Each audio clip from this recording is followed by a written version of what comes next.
Orang-orang di luar sana yang mengatakan andekan tahlil itu baik pasti dilakukan sahabat, itu logika yang keliru. Sahabat Bismillahirrahmanirrahim. Rabbi shrah li sadri wa yassir li amri wa hlul 'uqdatam min lisani yafqahu qawli wa sholli wa sallim wa barik ala habibika Mustafa Muhammadin wa ala alihi wa sahbihi asma'in. Nama ba'du. Ingkang sangat kula hormati Ki Haji Agus Maksum Fatoni sedanten jamaah Hikam ingkang kula hormati. Iki kula boten ngertos acara napa. Iki acara napa niki?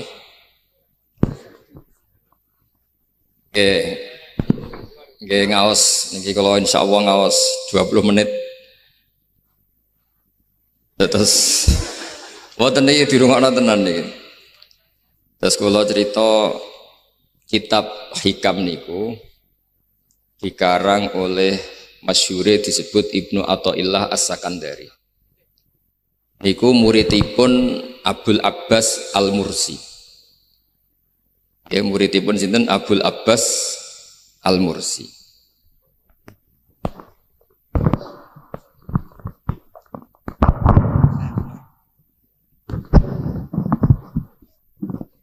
Ya kula wangsuli malih nggih. Terus kitab Hikam niku dikarang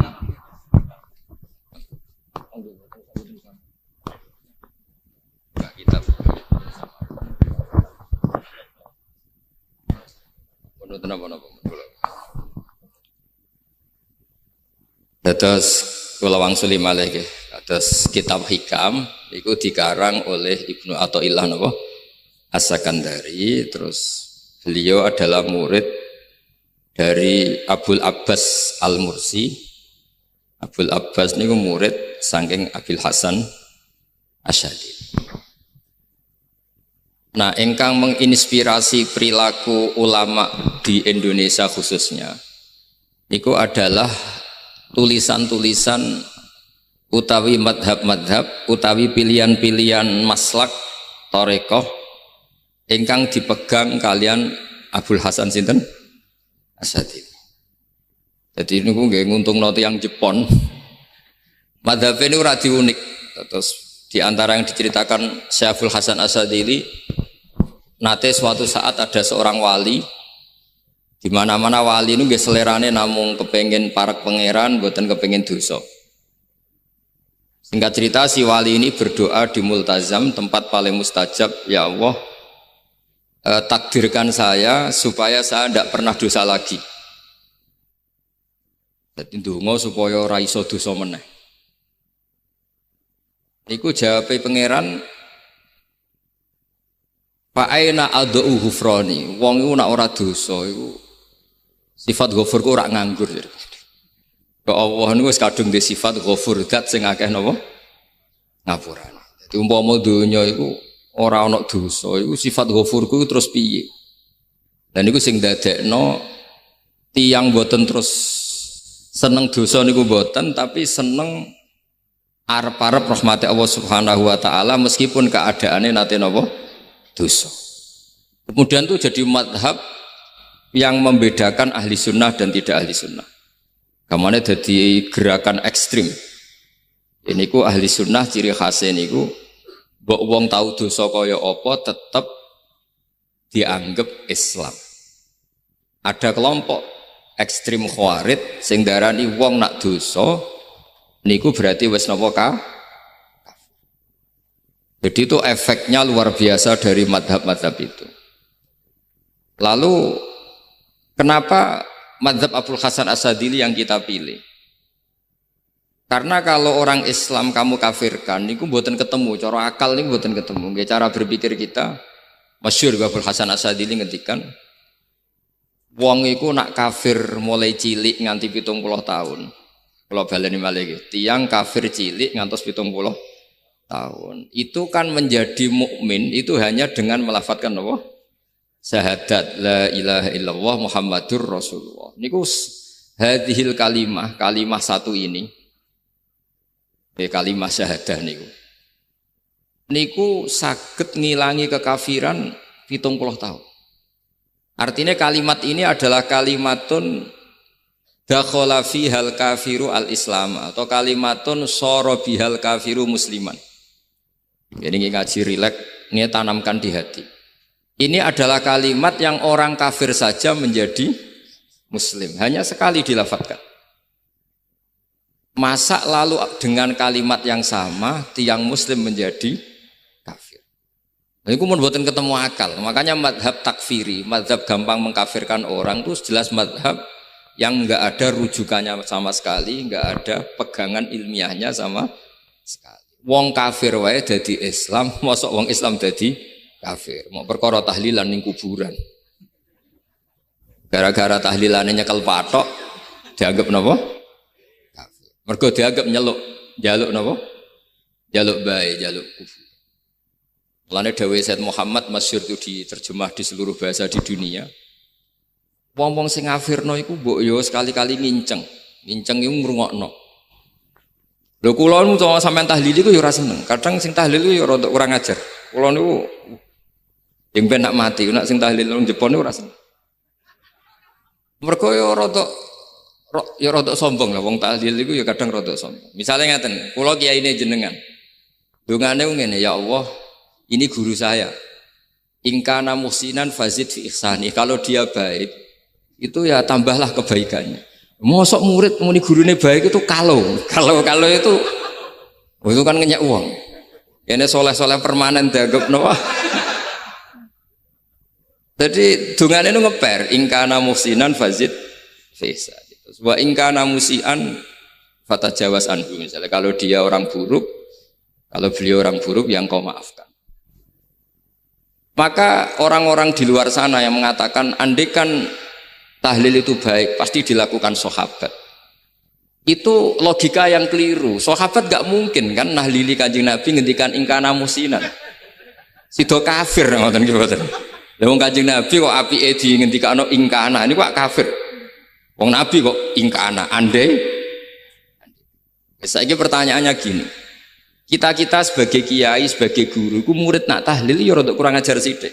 Wong gurune kok diomongno ingkana musinan ambek ingkana musian. Nah pertanyaannya gini, lepas dari kowe rada kurang ajar lah. Dalam tahlil itu rada kurang ajar karena nyebut guru ora qad kana musinan tapi ingkana musinan. Maksudnya kalau sampean sebagai murid kan menapa qad kana musinan. Guru saya benar-benar orang baik, bukan ingkana andekan orang baik. Tapi ada satu kepastian bahwa ini tidak minta sama mayit. Jadi tujuan kalau kita minta mayit itu salah sama sekali. Wong kita datang ke kuburan malah memintakan ampunan untuk mayit. Kok iso darani njaluk iku piye? Ya mergo mau didelok kok adoh, ketoke ngatong ya berarti njaluk. Lah ya wong fatwa kok mau berdasar inceng-incengan kok adoh niku. Iku ora jelas ya fatwa ini. Paham gitu. Terus jenengan kudu yakin, enul yakin bahwa mazhab kita itu yang benar bahwa tahlilan di kuburan tidak kafir karena tidak minta ke mayit malah memintakan untuk mayit atau memintakan ampunan untuk mayit. Cuma redaksi sing rontok-rontok ngoten niku dikurangi lah. Nah kangge guru niku nggih dikurangi lah, dikurangi. Ya Allah, jenengan Maha Pengampun, kula suwun guru kula jenengan ampuni. Jadi ampun ngangge donga sing teng salat mayit.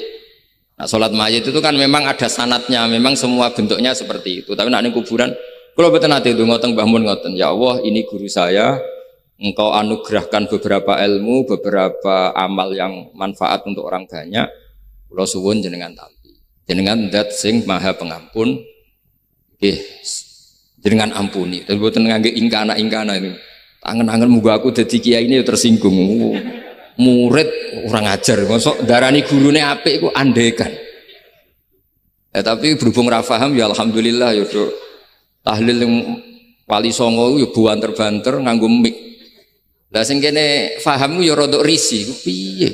Wali Songo darani ingkana iku piye wae. Dadi niku mareni, mulane kula suwun nak tahlil nyewa kiai sing alim lah ben rada bener, ben rada bener. Tapi ampun nyewa kula mboten purun. Kula nu gak ada pondok lah dadi mboten saya masyhur susah diundang orang kecuali yang ada hubungan guru, hubungan sarang. Karena beliau lama sekali ngajar di MGS, saya Beliau Gus Maksum itu lama ngajar di MGS. Jadi saya itu hanya datang di orang-orang yang pernah khidmah di sarang, terus yang pernah keluarga sepuh. Saya datang ke Jakarta ke Pak Quraisy Shihab itu ya karena Pak Quraisy itu lama sekali bikin diskusi-diskusi tafsir. Akhirnya saya termasuk pengajar di pondok beliau.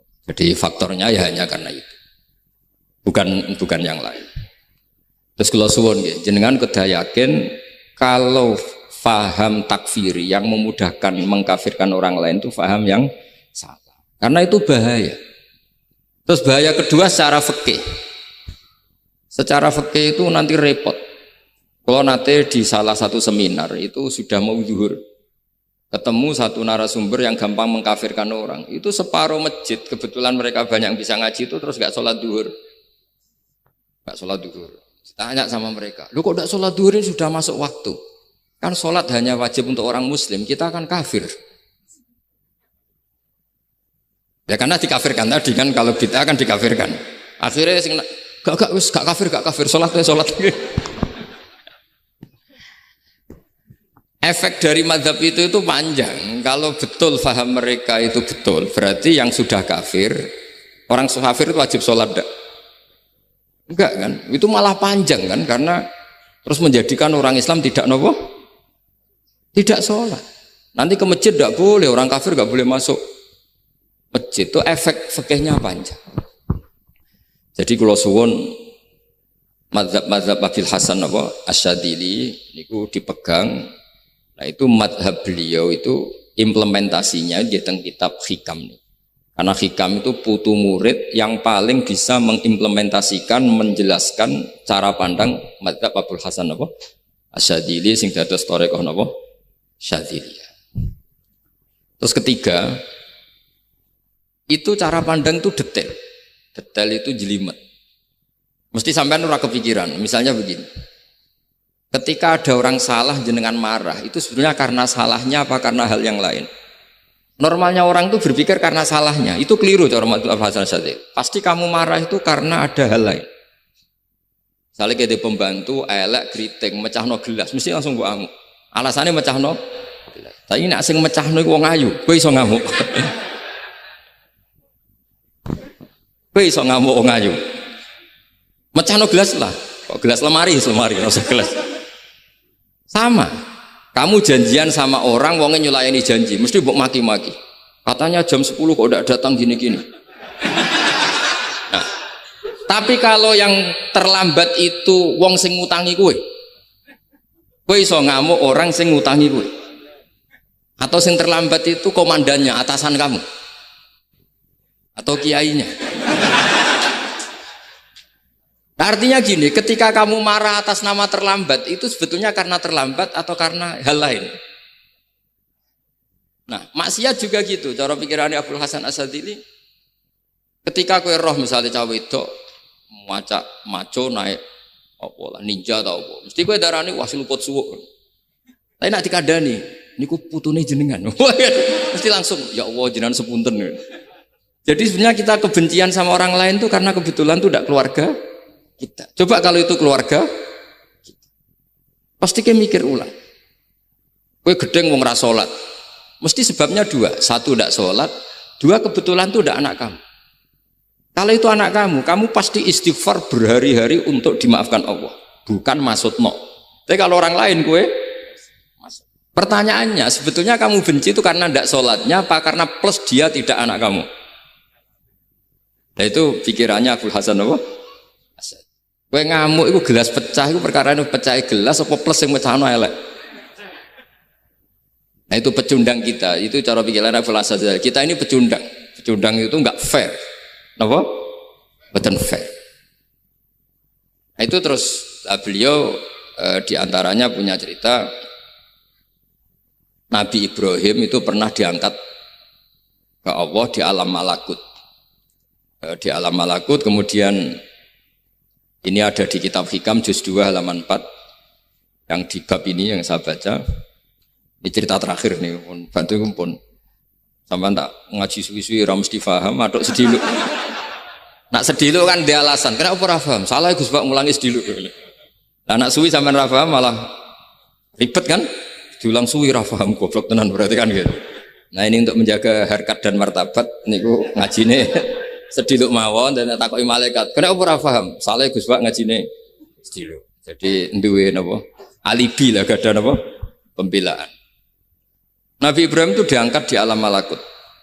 Karena beliau seorang nabi melihat orang maksiat ditanya sama Allah, ya Allah, itu orang-orang maksiat itu makan dari rizkimu, menempati bumimu dan semua fasilitas engkau bikin.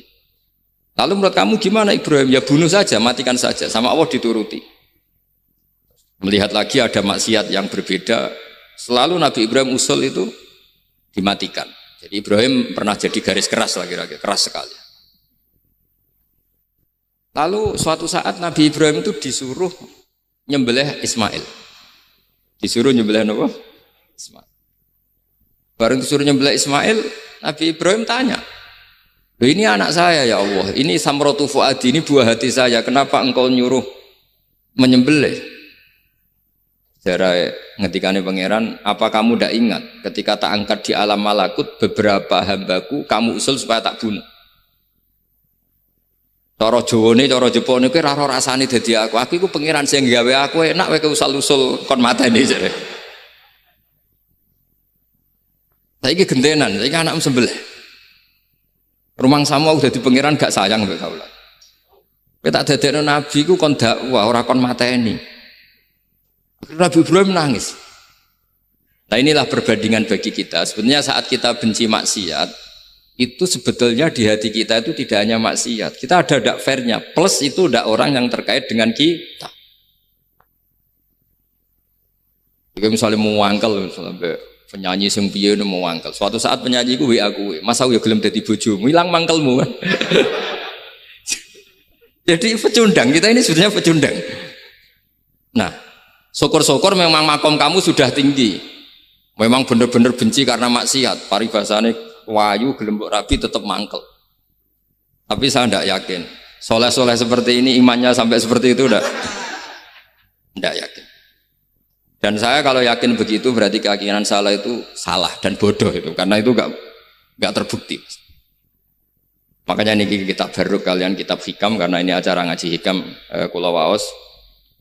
Sedikit mawon kula waos ini jawabannya Nabi Ibrahim ketika disuruh nyembelih Ismail teng halaman 4 juz 2.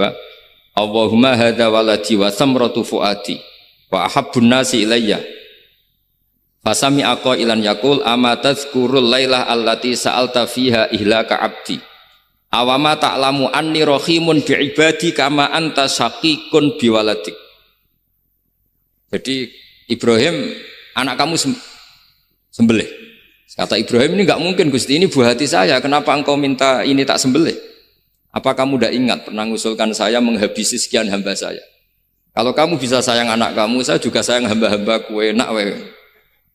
Mikir. Jadi makanya kalau suwon kita ini hidup harus insaf. Nak kira dia duit, iku yo mangkal tenan, loro tenan. Terus bojomu mbok kon sabar pas kue ra ngekeki duit, iku yo ora fair.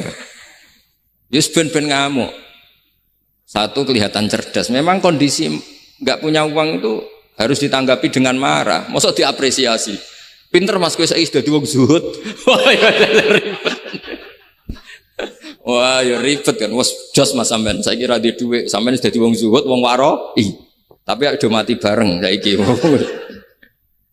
Jadi sebetulnya Allah bikin emosi itu, andikan boleh dibahasakan wes dipikir. Walau la dafwahin nasa ba'dhum bi ba'd la fasadatil. Jadi bumi ini sebaiknya itu diisi dengan sekian perbedaan. Tapi tidak konflik, perbedaan dengan konflik itu beda. Saya ulang lagi, bumi ini sebaiknya diisi dari sekian apa? Perbedaan, karena justru itu bagus.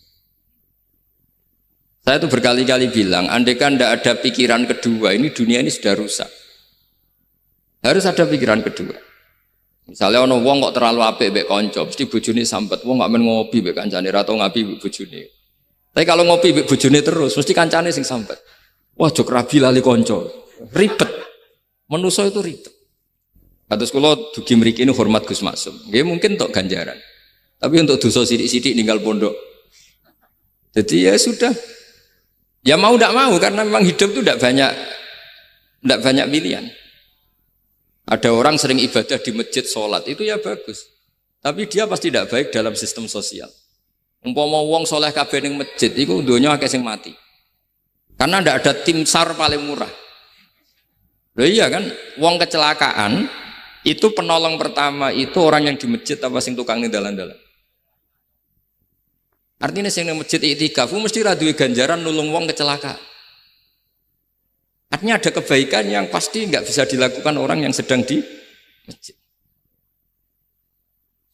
Andai kan yang di jalan tuh orang-orang soleh itu wah dunia sebaldatun thayyibatu warabun ghafur. Loh ya betul. Nabi pernah ditanya sahabat, ya Rasulullah kita ini senengane ngegeng di jalan. Ya kata Nabi ya sudah nggak apa-apa asal a'tut thoriq haqqaha. Ya kamu memberi haknya jalan. Apa itu? Amar ma'ruf nahi mungkar. Maksudnya nahi mungkar gini.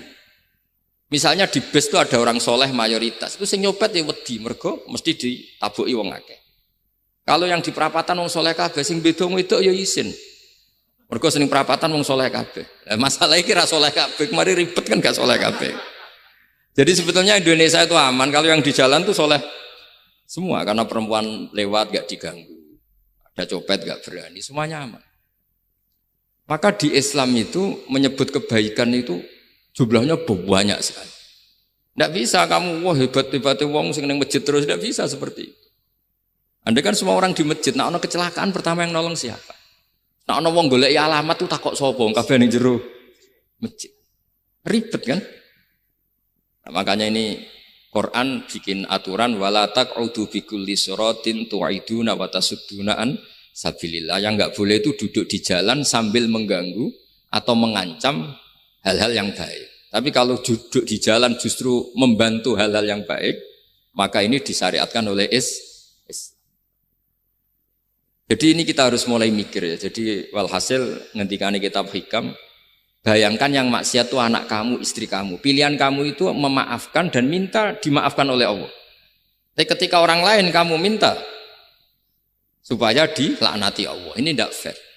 Jika kita diajari guru-guru kalau minta ampun ighfirli wali walidayya wali jami'il muslimina wal muslimat. Masih dikata wali jami'il muslimina wal muslimat wal mu'minina wal mu'min. Itu filosofi yang luar biasa, kata jami' semuanya ya Allah engkau maafkan. Bukan keluarga saya tok, siapapun yang berkontribusi terhadap Islam ini engkau maafkan. Begitu juga di muqaddimah khutbah kula suwun harus ditradisikan wala alihi wa sahbihi ajmain. Kata ajmain ini kata pembeda. Mungkin orang baca hanya rutin, tapi kita yang nekuni ilmu, ajmain ini kata kunci. Fa inna ahlas syiah akramu sahabiyan wa ahanu sahabiyan akhar. Jadi tradisi madhab syiah itu apa? Ada sahabat yang begitu dimulia-muliakan berlebihan kayak Sayyidina Ali, dan ada yang dihinakan kayak Abu Bakar dan Umar. Lalu pembedanya dengan ahli sunnah apa? Kita menghormati sahabat wa sahbihi ajmain. Jadi hadhil kalimah kalimatun fariqah. Ini kalimah pembeda. Jadi ajmain buatan kalimah rutin terus ono jimati, ono kasiate ini buatan. Kita maklumatkan ke seluruh dunia bahwa mazhab ahli sunnah ditandai dengan wa ala alihi wa sahbihi ajmain. Mane dawuh Mbah Hasyim wa nukrimu ahlal bait wa nukrimu jami'a ashab Rasulillah sallallahu alaihi wasallam. Wa nukrimu jami'a ashabi Rasulillah sallallahu alaihi wasallam. Ciri utama mazhab ahli sunnah apa? Menghormati keluarganya Nabi dan menghormati seluruh, ada kalimat apa? Seluruh sahabat. Jadi kata ajma'in itu kalimatun fariqah atau kalimatul fasl.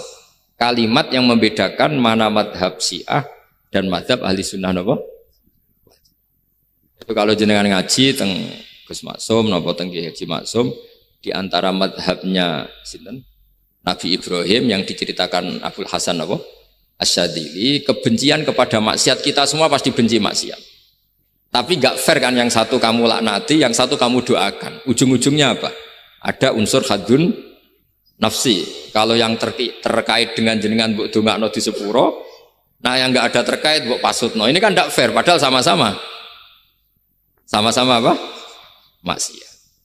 Kalau suwun polemik tentang ketentuan gimana hukumnya ziarah kubur, ya hukumnya baik karena mendoakan atau memintakan ampun untuk yang mati, bukan meminta sama yang udah bisa Muhammad kena arah percaya rungokno wong didelok kok ado pancen yo ngeri kan patoke diusap-usap Bariku ndonga. Entelok kok adoh kan iku njaluk kuburan. Padahal mayite ngeluh. Ngeluhe perkara mau. Kadang nek sing kiyaine rapati iso ngaji wamen ingkana. Wali kok darani napa? Ya Allah, jika mayit ini, andekan mayit ini baik, maka dan andekan tidak. Lu cara kowe dadi mayite. Bocah ora jelas sih. Mayit, nah makanya ini cobalah kalau sholat jenazah tidak apa-apa doa itu karena sanatnya seperti itu. Ya, kalau doa guru ya diatur-atur yang baik lah langsung mawon ya ghafiratunu wal khotiat gini-gini saya mohon beliau amal baiknya jangan terima, amal buruknya jangan ampuni karena guru juga manusia tidak nabi. Boten terus apa? Pakai apa? Pakai apa? Ingkana. Apa? Kita beruk. Nah, mulanya itu setelah peristiwa ini Nabi Ibrahim menghentikan faman tabi'ani fa innahu minni wa man asoni fa innaka ghafurur rahim. Ya Allah, orang yang ikut saya ya pasti bagian dari saya. Artinya harus berhak mendapat syafaat. Tapi orang yang sedang tidak taat sama saya, kula suwun beri hak untuk tobat. Jadi ghafur itu artinya ya kasih waktu lah Gusti untuk tobat. Sehingga umat ini enggak berhenti berharap supaya yang sedang maksiat pun kita selalu berharap suatu saat pasti tobat. Kita berharap la'allahum yarji'un, la'allahum yantahun. Quran sendiri menghadapi orang-orang maksiat masih selalu diberi harapan la'allahum yarji'un, la'allahum yantahun. Ya tentu dengan sekian mau'idhah, sekian hikmah, sekian amar ma'ruf nahi mungkar. Yang jelas kita sebagai ahlul ilmi ini tidak punya sanad model keras. Karena semuanya ini proses. Sama nggak bisa niru Nabi itu kan dulu perang Gus. Loh Nabi perang dulu itu enak. Enaknya itu Nabi mesti bener, musuhnya mesti salah. Itu Abu Jahal CS.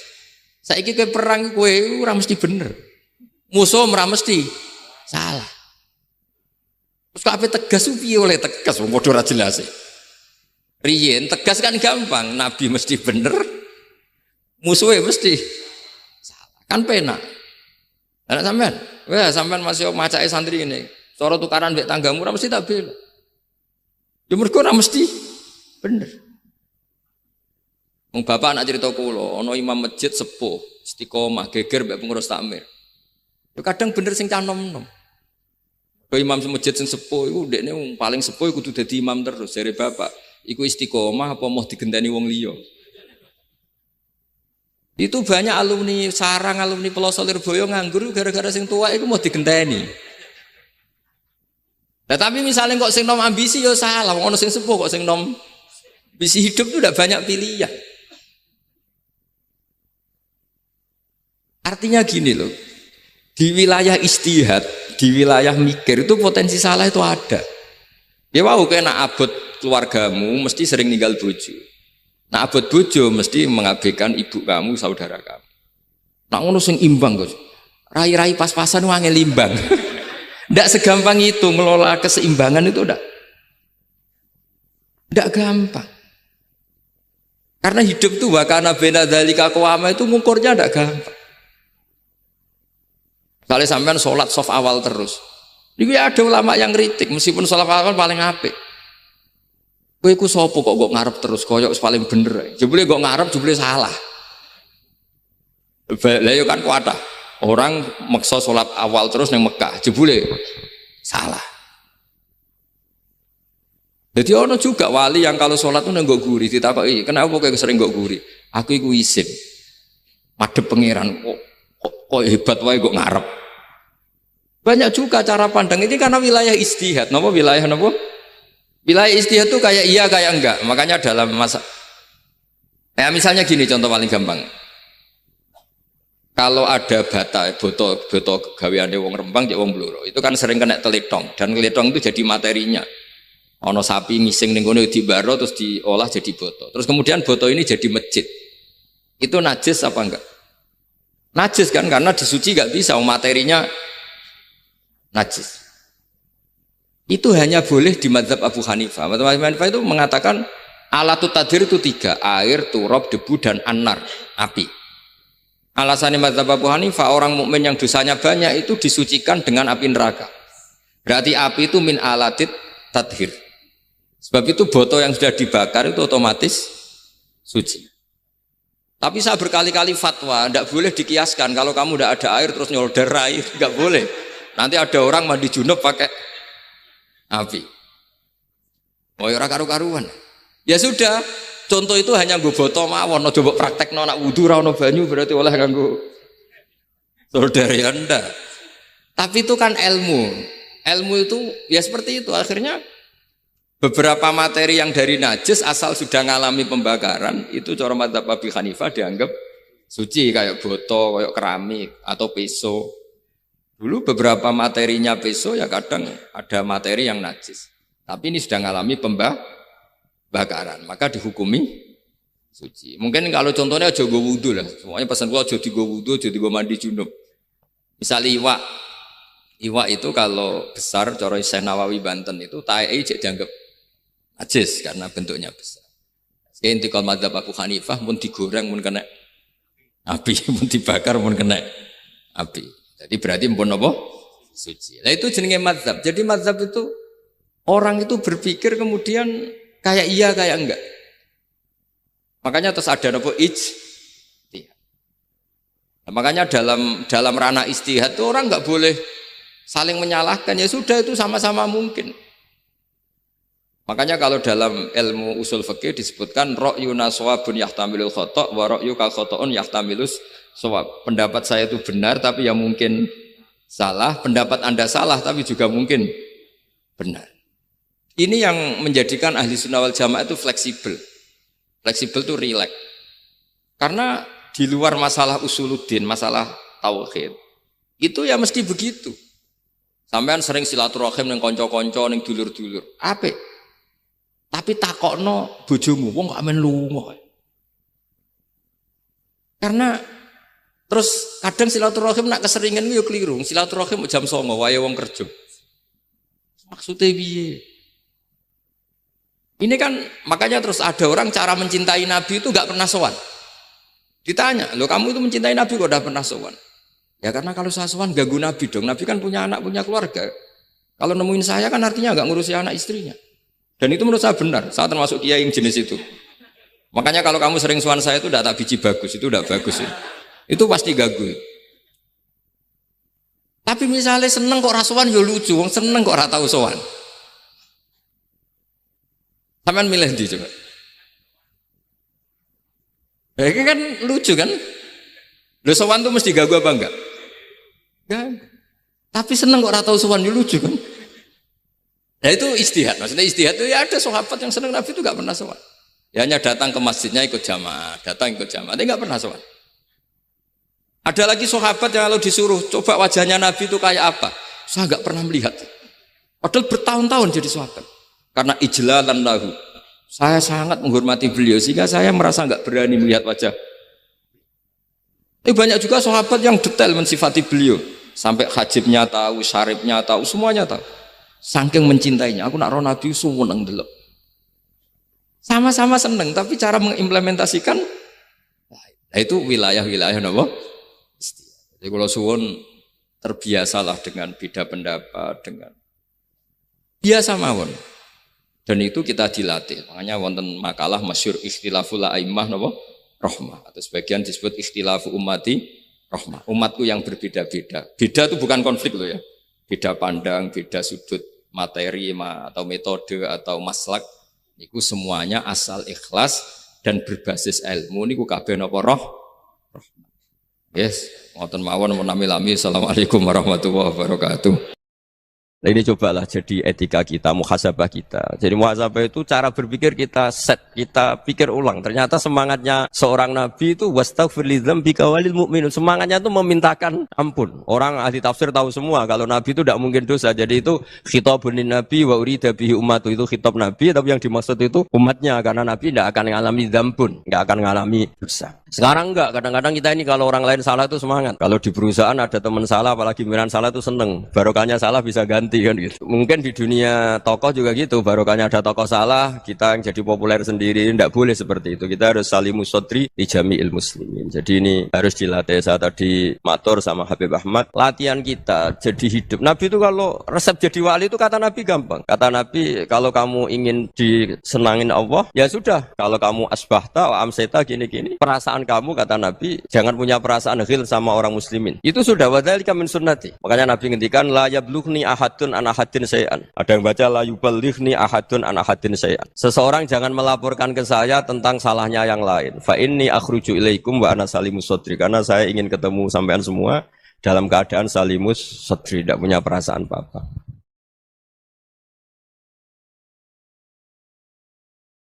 Dalam konteks Indonesia, muhasabah itu sudah jadi perilaku ya. Karena dulu orang tua saya, guru-guru saya kalau ngandani itu, bayangkan kalau kamu jadi dia. Jadi misalnya kita mentang-mentang atasan, otoriter sama bawahan. Bayangkan kalau kamu jadi yang bawahan itu kayak apa? Laukun tamakanah, kalau orang Arab bilang, bayangkan kalau kamu di posisi dia. Makanya guyonannya orang-orang Indonesia itu kan orang ngaramkan judi gitu, bareng dikasih tahu. Tapi yang menang anak jenengan, alhamdulillah. Ternyata ngaramkan itu karena ada anaknya. Kalau anaknya yang menang ya seneng. Meskipun itu guyonan, tapi saya punya padanan itu dalam kitab Hikam. Nabi Ibrahim itu Khalilur Rahman, tentu bencinya minta ampun sama yang namanya maksiat. Suatu saat beliau diterbangkan di alam malakut. Itu kalau di Hikam saya halaman 15 juga. Saya masih ingat betul. Mungkin kalau Anda beda halaman karena beda cetakan. Atau enggak punya kitabnya. Atau punya tapi tidak bisa baca. Nah itu jadi berbagai kemungkinan. Atau punya tidak bisa baca tapi dianggap jimat. Atau digo pencitraan. Banyak itu kaji-kaji tidak bisa baca kitab tapi di ruang tamunya kitabnya besar-besar. Pencitraan itu. Tapi ya bagus lah, enggak apa-apa untuk syiar. Setelah diterbangkan di alam malakut, diperlihatkan sama Allah, ada orang pezina, ada orang syaribul khomri, ada orang mabuk, ada orang macam-macam. Allah tanya sama Nabi Ibrahim, bagaimana pendapat kamu Ibrahim tentang mereka yang maksiat? Kata Nabi Ibrahim, ya Allah habisi saja mereka, mereka hidup di bumi engkau, makan rezeki engkau, kemudian mereka tidak taat sama engkau. Singkat cerita di fase itu, saya ulang lagi di fase itu, Allah nurutin. Sampai sekian peristiwa, mungkin 3 atau 4. Sudah, setelah sekian tahun Nabi Ibrahim lupa peristiwa itu, kemudian beliau diminta menyembelih anaknya. Ini versi kitab Hikam. Memang versinya banyak tentang kenapa Nabi Ibrahim disuruh menyembelih anaknya. Ketika mau menyembelih anaknya, Nabi Ibrahim ragu. Wa samratu fuadi. Anak saya ini buah hati saya, kenapa engkau suruh menyembelih? Terus kata Allah, apa kamu tidak ingat ketika kamu saya angkat di alam malakut, kemudian kamu usul bunuh-bunuh, saya tidak mempertimbangkan usul Anda, tapi kenapa sekarang saya merintahkan kamu mikir gitu. Terus, ya karena ini anak saya ya Allah. Terus kata Allah, rumang samu wong sumpukon mata ini gak gawean kau sing gawe kowe enak wae usul mata ini. Jadi sebenarnya saya yang bikin, kemudian Anda enak aja usul membunuh. Semenjak itu Nabi Ibrahim itu di eranya itu asfaqun nas, orang paling sayang sama manusia. Karena kadang kita keras itu ya kebetulan itu udah anak kita, ada keluarga kita. Cara orang Jawa itu kan gitu ya, kalau ada perempuan terus macak yang macam-macam pakai sepeda motor cowok terus wah itu luput suwuk, semoga-moga gini. Tapi setelah dikasih tahu, niku ponakane jenengan, semoga-moga selamat. Jadi jangan-jangan kemarin ahli ma'asi itu kebetulan itu tidak keluarga kita. Kalau keluarga kita yang pernah salah pada kita, semangat kita mintakan maaf. Jangan-jangan kita didikte hukum sosial gitu.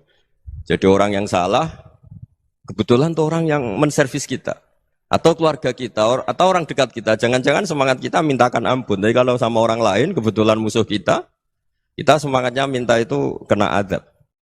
Nah ini yang nggak boleh dalam Islam. Islam mengajarkan niru Rasulullah SAW, Nabi itu rahmatal lil alamin. Bahkan kemarin saya ngaji virtual sama beberapa habaib, ada Habib Ali Al-Jufri dari Mesir, ya. Ada Habib Alwi dari Kuitang, ada Habib Nabil Al-Musawa. Dari sekian habaib itu saya masih ingat diantaranya yang didawuhkan rahmatan lil alamin itu ketika Nabi adahu kaumuh, disakiti oleh kaumnya, dan itu mereka masih kafir semua. Itu mereka dapat doanya Nabi Allahumma hdi qaumi fa innahum la ya'lamun. Kayak apa baiknya Nabi? Orang yang menyakiti, yang melukai, tapi Nabi masih berdoa Allahumma hdi qaumi fa innahum la ya'lamun. Sayyidina Umar dapat doanya Nabi itu yakhina kana kafiran, ketika masih kafir didoakan. Allahumma izzil Islam bi Umar. Itu ketika masih kafir. Itu pelajaran bagi kita bahwa yang sedang tidak cocok pun itu berdapat doa kita. Ya doa supaya kondisi kita baik, hari tambah baik. Karena agama ini saya berkali-kali bilang limangka nayarjuwa hawal yawmal akhir. Agama ini diperuntukkan bagi yang selalu punya harapan pada Allah Subhanahu wa taala. Saya cerita muhasabah ini tentang hubungan kita dengan Allah. Di Indonesia itu banyak orang fasik, banyak orang nakal. Ya di mana-mana orang nakal itu ya mayoritas wa aksaruhum fasikun. Tapi berkahnya harapan. Mungkin saya kira nakal sok benda, mungkin saya kira sholat sok ben sholat, mungkin sekarang belum sakhok, belum dermawan, suatu saat dermawan. Barokahnya itu kefasikan ini dianggap sementara. Sedang fasik, sedang tidak benar. Karena kiai-kiai kita, para guru-guru kita, para habaib utamanya itu mesti bilang semoga husnul khotimah. Nah barokahnya doa itu, semoga husnul khotimah itu menjadikan satu pola sosial. Yang sedang fasik ini masih diharapkan jadi lebih baik, jadi lebih. Sehingga kita tidak ngambil sikap ekstrim, yang ingin menghabisi atau ingin mengadili, tidak. Karena selalu kita punya harapan. Dan agama ini limangka nerjuwo hawal yawm akhir. Bayangkan dulu kalau yang nakal itu anak kamu. Pasti kamu nggak ingin kan langsung dapat azab, dapat apa. Padahal kita semua jadi tokoh ini abul kulli, bapak dari semuanya. Sehingga ketika Rasulullah SAW jalan-jalan kemudian melihat perempuan sedang menyalakan api. Kalau apinya mati ditiup, anaknya dijauhkan. Nanti kalau sudah jauh dari api, anaknya digendong lagi.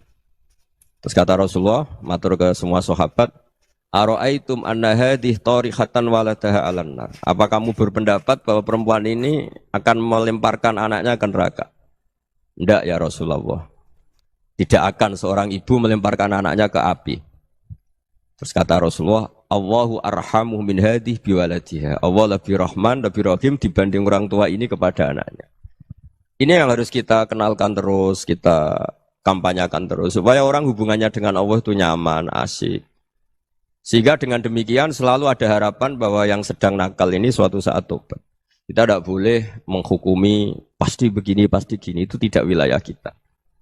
Itu juga yang dicontohkan Rasulullah SAW. Secara lahir Nabi itu enggak berkenan sama Wahsy, karena Wahsy itu salahnya salah fatal karena membunuh ahabban nasi ila Rasulillah, yaitu membunuh Said Hamzah. Jadi ketika Wahsy tobat, Nabi itu nerima tobatnya. Dan ketika beliau dengan basariyahnya agak siap ketemu Wahsy karena harus ingat Sayyid Hamzah, basariyahnya diturutin. Oke, kamu iman, saya turutin, tapi jangan sering ketemu saya. Karena kalau ketemu kamu, saya masih ingat sama paman saya, Sayyid Hamzah. Kita bisa ngelola seperti itu. Kita tidak cocok sama orang, bagaimanapun mereka umat Rasulullah SAW, kita tetap mencintai mereka. Misalnya kalau beda agama, mereka sama-sama orang Indonesia, kita mencintai mereka atas nama warga Indonesia. Tapi kalau misalnya potongannya ura cocok, beda kultur, bawaannya itu mangkel no coro Jawa, ya bisa diilmoni, jangan ketemu. Wong sudah tidak cocok, ingin ketemu nyari solusi. Roh ini tok seneng itu kan ya repot itu. Ya sudah kalau nggak pati cocok ya jangan sering ketemu. Dan itu kita bisa memanage seperti itu tuh bisa. Saya berkali-kali cerita tentang Imam Syafi'i. Kalau dikasih tahu ya Imam Aba Abdillah, panggilannya Imam Syafi'i, tetangga Anda ini ternyata banyak yang nggak senang Anda. Jawabnya beliau senang. Ya bagus kalau nggak senang saya, ndak utang saya katanya. Jadi gara-gara sampean seneng aku ngatur aku ini kan. Dan mungkin sampean rasa seneng kan ya enak. Jadi hidup itu dianggap happy. Kalau seneng ya teman silaturahim, kalau nggak seneng ya nggak bakal utang gitu. Baru kayak seneng itu nggak ganggu. Gitu. Jadi dulu itu orang bisa ngelola seneng ndak seneng itu bisa.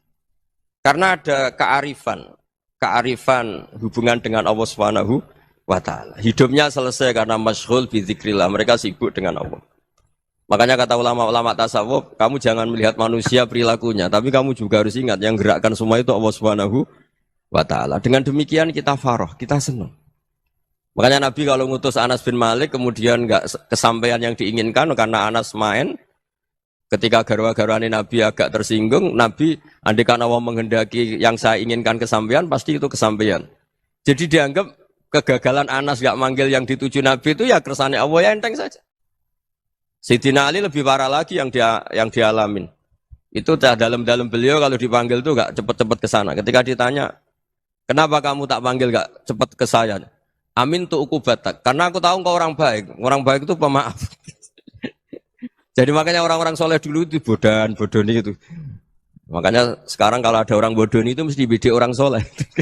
Kalau orang-orang soleh itu kakean husnudzon lagi sering dibodonin. Abdul bin Umar itu masyhur itu.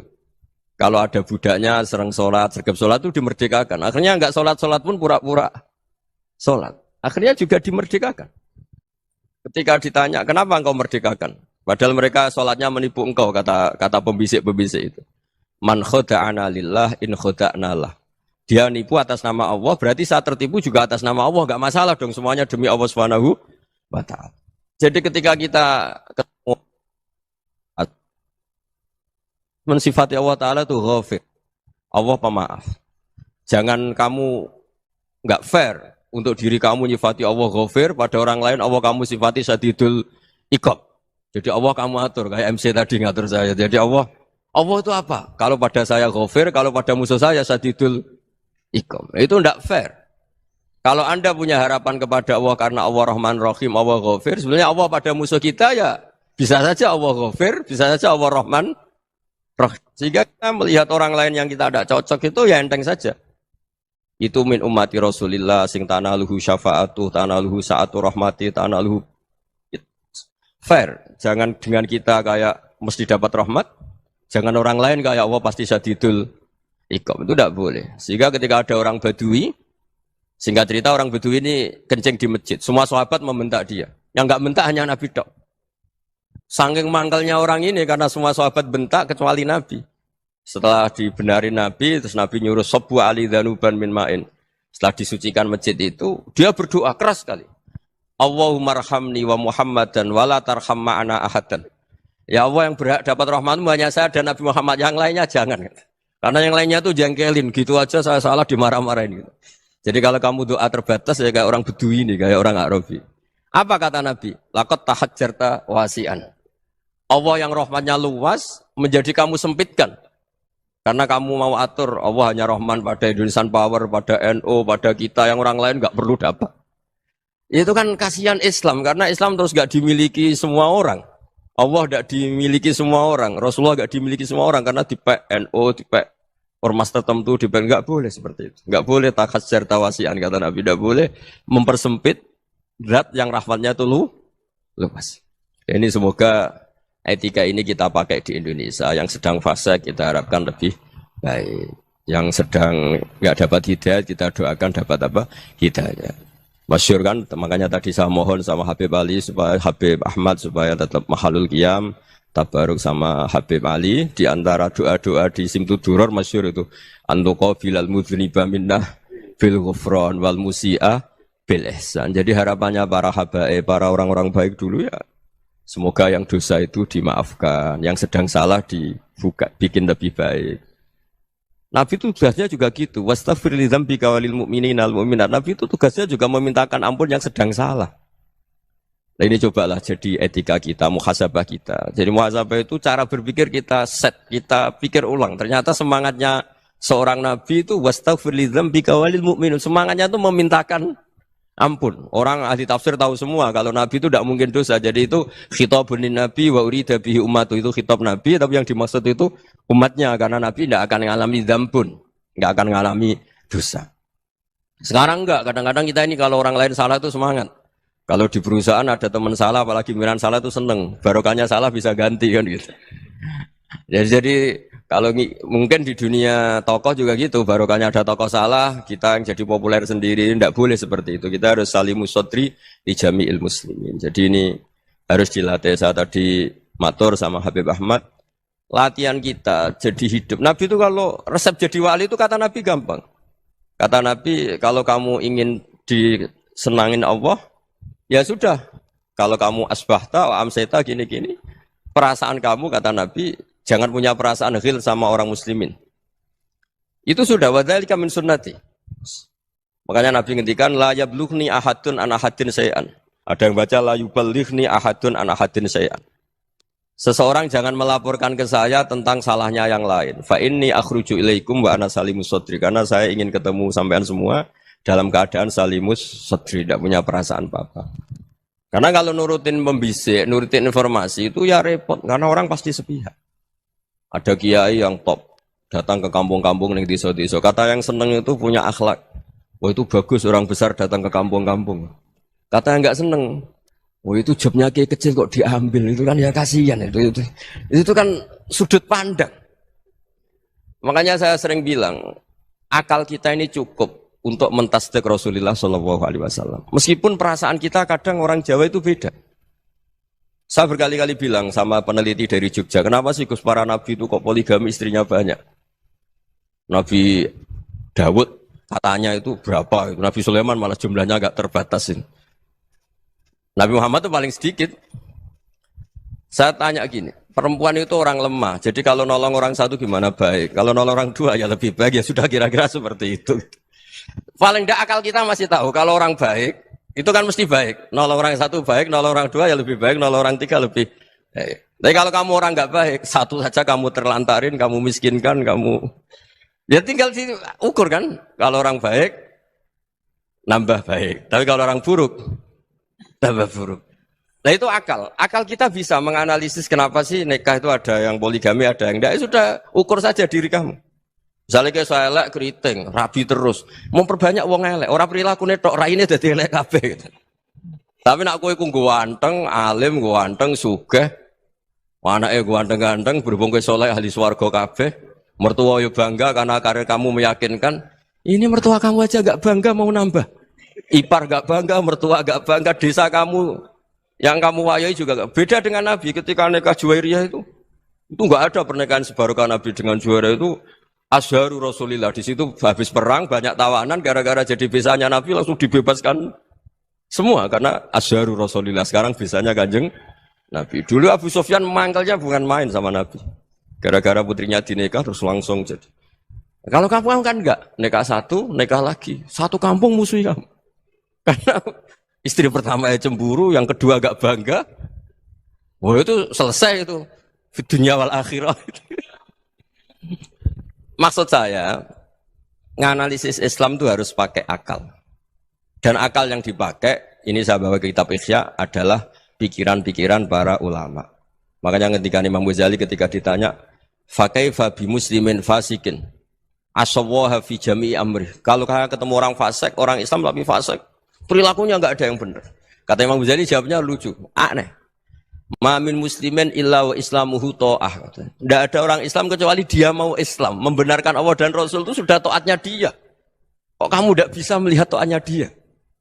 Dia pikirannya kan ini pemabuk, ini tukang apa. Tapi kata Imam Ghazali, sebenarnya kamu masih bisa berpikir positif. Ma min muslimin illa wa islamuhu ta'ah. Tidak ada seseorang Islam ketika dia milih Islam itu pasti ada taatnya, yaitu tasdik pada Allah dan tasdik kepada Rasulullah Shallallahu Alaihi Wasallam. Jadi dengan pola seperti itu, maka di antara guru-guru kita yang modern ya di era Mbah Maimun, di sini ada Habib Ahmad, Habib Salim, syair yang sering dibaca beliau adalah ada orang munajat sama Allah, ini cerita munajat.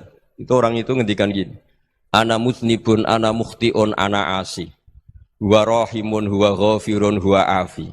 Ya Allah, saya mukhti, saya orang yang salah. Ana mutnib, saya orang yang dosa. Ana asin, saya sering maksiat. Tapi engkau ya Allah, engkau ghafir, pemaaf. Engkau rahim, maha pengasih. Engkau afin, yang mudah memaafkan. Terus kata orang ini, ya agak kurang ajar, tapi saking senengnya sama Allah. Qobal tuhunna salasatan bisalasati. Ya gini saja ya Allah, sifat engkau diadu dengan sifat saya. Engkau Tuhan, Gusti, enggak boleh kalah katanya. Terus wasatahliban ausofu ausofi, dan engkau pasti pemenangnya gitu. Jadi ada orang rayu Allah dengan cara seperti itu ya ada ya. Saya ini manusia, salah saya banyak. Engkau ampunannya banyak. Engkau Tuhan, Gusti, enggak boleh ampunan Anda, ampunan engkau kalah dengan salah saya. Enggak boleh Tuhan kok kalah. Nah, jadi untuk supaya orang punya harapan gitu. Banyak juga wali-wali yang jadab ketika datang ke makam Rasulullah SAW. Itu kalau dongo ya agak kacau sebetulnya, cara syariat agak kacau. Ya Allah, engkau punya dua pilihan. Jika engkau menjadikan saya soleh, surah habibu, yang senang kekasihmu, yaitu Rasulullah SAW. Tapi jika engkau menjadikan saya fasik, surra adu, yang seneng itu setan. Monggo jenengan mau menyenangkan kekasih jenengan, mau menyenangkan musuh jenengan, monggo. Jenengan bebas kok memilih. Nah, mestinya Allah ya senang menyenangkan kekasihnya. Jadi ya, intinya Allah dipaksa untuk menjadikan dia orang soleh gitu. Jadi kayak kemarin itu Pak Bu siapa? Yang kesini itu yang sama jenengan. Kuliah kesini itu sama Habib Ahmad. Saya pertama enggak mau, lama-lama Habib Ahmad. Ini gimana, Gus? Orang taunya saya dekat jenengan, kalau enggak kasil saya waduh. Ini kayak doanya wali yang tadi. Enggak punya pilihan, Bu. Enggak ada pilihan ini. Jadi saya mohon muhasabah itu dimulai cara berpikir. Makanya di sini sebetulnya teks ini supaya dapat barokahnya Ihya. Ini kitab yang disenangi para habaib, para ulama. Sebetulnya teks di muhasabah itu redaksinya gini ya, yang lengkap. Hasibu anfusakum qabla an tuhasabu, wazinuha qabla an tuzanu, wa tahayya'u lil ardil akbar. Jadi ada kata wazinu, jadi ukur. Perilaku Anda ini diukur, ditakar. Misalnya kita sebagai suami kan ya punya hal-hal yang kita tidak ideal. Cara wong Jawa mesti pesek. Cara rezeki ya pas-pasan itu. Dan kita juga kalau, makanya enggak boleh tanya istri begini, apa saya cinta pertama Anda? Pasti Anda kecewa. Orang jadi istri hanya korban terakhir gitu. Sudah. Karena orang kalau ngelamar kemana-mana enggak jadi, yang jadi istri itu pasti korban terakhir gitu. Jarang istri pilihan pertama, jarang. Ayo semua yang nikah. Rata-rata itu pilihan Anda pertama Pak, dari sekian ditolak di mana-mana terus. Ya perempuan terakhir. Kamu juga korban terakhir gitu. Itu wali-wali dulu kalau ngandani kita itu sederhana. Antal, ini masyhur diceritakan Habib Zain bin Semit dalam kitab Al-Manhajus Sawi. Antalam tajid min nafsika kullama turid. Fa kaifa turidu min ghairika kullama turid. Kamu yang ingin ideal saja, kamu tidak menemukan pada diri kamu untuk menjadi ideal. Kamu kan ingin ganteng, ingin punya uang banyak, ingin perilaku Anda sempurna. Anda saja yang punya keinginan tidak bisa mewujudkan keinginan Anda sendiri. Fa kaifa turidu min ghairika ma turid. Jadi antalam tajid min nafsika kullama turid. Fa kaifa turidu min ghairika kullama turid. Kamu yang punya keinginan saja. Misalnya saya ingin punya uang banyak, perilaku saya selalu benar, enggak pernah salah. Loh, saya yang ingin saja dengan diri saya enggak bisa untuk benar terus. Kok kamu berharap orang lain selalu benar? Jadi antalam tajid ya sama. Kalau kamu menuntut istri kamu itu ramah, neriman, apa kamu neriman sama wajah istri Anda gitu? Engko yo pola ning dindi jajaki sana jajaki sini, kamu sendiri ndak kona apa. Jadi itu nasihat yang luar biasa. Antalam tajid min nafsika kullama turid, fa kaifa turidu min ghairika kullama turid. Kamu mau menghormati semua orang, ndak mau kan? Kemudian Anda berharap semua orang menghormati kamu. Kamu tidak ingin kan orang lain semua menghujat kamu. Sementara kamu enak aja menghujat orang lain. Makanya Rasulullah SAW itu luar biasa ketika bikin kaidah sosial.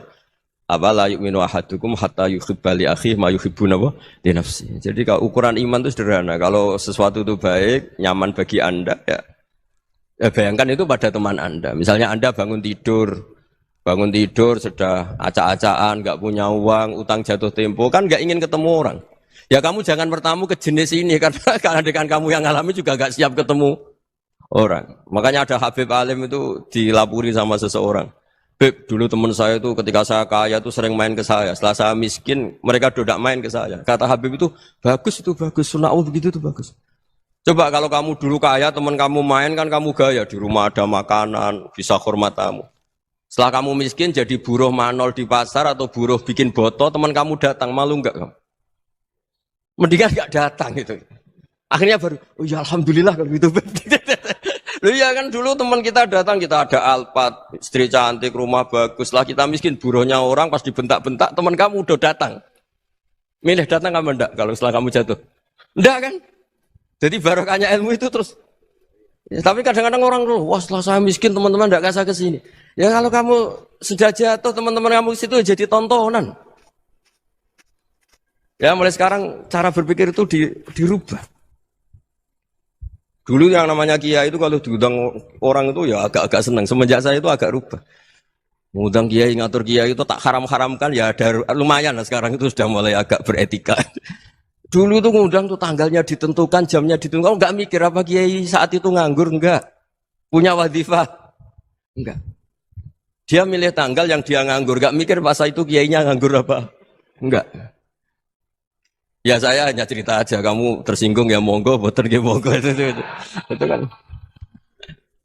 Jadi saya mohon lah supaya tadi saya juga matur ke Habib Ahmad. Jadi untuk orang merasa ikut sunnah Rasul itu gampang sekali kata Sayyid Muhammad. Dulu Nabi berpakaian ala daerahnya. Kalau mikot ya pakai mikotu baladi. Karena Nabi orang Madinah dan beliau berdomisili di Madinah ya misalnya mikotnya dari Bir Ali misalnya. Tapi kalau Anda orang kawasan Tanim mau umrah ya dari Tanim. Misalnya kawasan Jirona ya dari Jirona. Artinya apa? Kamu ngambil mikot karena Nabi mikot misalnya dari Bir Ali. Bukan berarti kamu harus seperti Nabi di Bir Ali, kamu orang Mekah, misalnya kamu orang Tanim, orang ya harus dari mikotu apa? Baladi. Sama, makanya di fikih-fikih itu kalau tahnik anak, Nabi orang Arab, halawiyatnya kurma ya kurma. Kalau orang Jawa sedegan, semua podo-podo.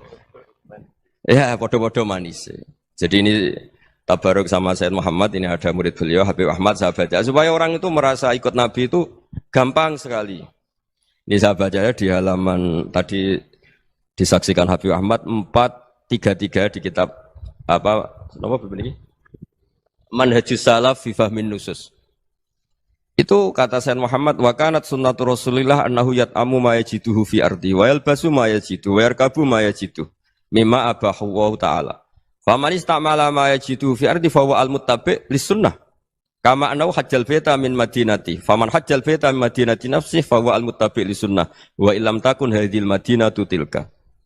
Jadi intinya misalnya Nabi dulu itu ngasih sodakoh kepada fakir miskin ya pakai dinar, dirham. Ya kalau orang misalnya sodakoh pakai rupiah ya sudah ikut sunnah Nabi. Jangan, Nabi pakai dinar loh, kamu kok pakai rupiah. Dulu dinarnya Nabi udah ada tulisannya Bank Indonesia, kamu kok ada tulisannya Bank. Ya tidak ada seperti itu. Ya jadi misalnya Nabi sodakoh pakai tamar atau pakai al-aqid, ya kita pakai beras, pakai apa. Supaya orang tuh bahwa Rasulullah itu milik kafatal linnas, milik semuanya. Sehingga merasa ikut sunnah Nabi itu ya semuanya. Makanya dulu Mbah Mun kalau motivasi saya supaya bombong, kalau orang Jawa bilang bombong. Wong Jawa mesti ono wong alim. Beliau menyontohkan mas itu Mbah Fadol, Senori, Mbah Ihsan Jambes. Itu bisa ngarang-ngarang kitab luar biasa. Padahal beliau bukan orang Arab. Imam Sibawai itu orang Persia. Imam Ghazali orang Tus itu juga ikut Persia. Kata Imam Mun, wong sing ora Arab lah mesti untuk jatah alim kata beliau. Karena Nabi itu diutus kafatal linnas. Nah ini kalau orang yang alim itu Arab tok berarti tidak ada perwakilan dari Afrika, dari Asia Tenggara, dari mana-mana. Makanya karena Nabi statusnya itu kafatal linnas. Jadi kita harus bangga sebagai Muslim, sebagai orang Indonesia karena misalnya Wali Kutub dulu terkenalnya hanya ada di Yaman, di mana. Ternyata pernah ada juga di Indonesia dan seperti Habib Abu Bakar Segaf Gresik.